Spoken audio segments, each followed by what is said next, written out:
So జనరల్గా మనం pain తగ్గడానికి కదా పిఆర్పి చేయించుకున్నాం, ఇదేంటి పెయిన్ ఎక్కువైంది 1 or 2 days అని అనుకుంటారు. బట్ అది నార్మల్ ఫిజియలాజికల్ టెండెన్సీ. ఎందుకంటే మనం బ్లడ్ ఏదైతే తీసామో పిఆర్పి, అందులో తెల్ల రక్త కణాలు ఉంటాయి, ల్యూకోసైట్స్ అంటాం అనమాట. అవి ఏం చేస్తాయి అంటే మనం లోకల్గా ఇంజెక్ట్ చేసిన తర్వాత ఫస్ట్ ఇమ్యూనిటీ సిస్టమ్ని యాక్టివేట్ చేసి కొంచెం ఎరుపుదనం పెయిన్ అది వస్తుంది. బట్ ఇనీషియల్గా 2 daysకి తగ్గిపోతుంది అది కూడా. సో పిఆర్పి చేయించుకోవడం వల్ల స్టెరాయిడ్కి పిఆర్పికి మధ్యన డిఫరెన్స్ ఇదే అనమాట. అందరూ కన్ఫ్యూజ్ అవుతూ ఉంటారు. సో స్టెరాయిడ్ అంటే భయపడుతూ ఉంటారు కూడా. సో అదేమి మనం బాడీలోకి ఇవ్వట్లేదు, జస్ట్ లోకల్గా ఇన్ఫ్లమేషన్ తగ్గడానికి ఓన్లీ ఎల్బోకి మాత్రమే ఇస్తున్నాం, హోల్ బాడీలోకి ఇంజెక్ట్ చేయట్లేదు బ్లడ్లోకి. సో అదొకటి. ఈ పిఆర్పి వల్ల చాలా మంచి రిజల్ట్స్ ఉంటాయి సార్. కొంత చాలా వెరీ మైన్యూట్ సెట్ ఆఫ్ పీపుల్లో పిఆర్పి కూడా పనిచేయకపోతే సర్జరీ చేస్తుంటాం అనమాట.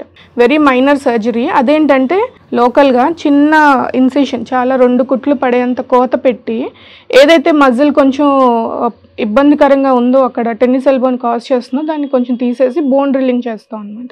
బోన్ డ్రిల్లింగ్ చేయడం వల్ల అక్కడ జరిగిందంతా మానిపోయి కొత్త హీలింగ్ వస్తుంది. సో ఆటోమేటిక్గా పెయిన్ కూడా తగ్గిపోతుంది.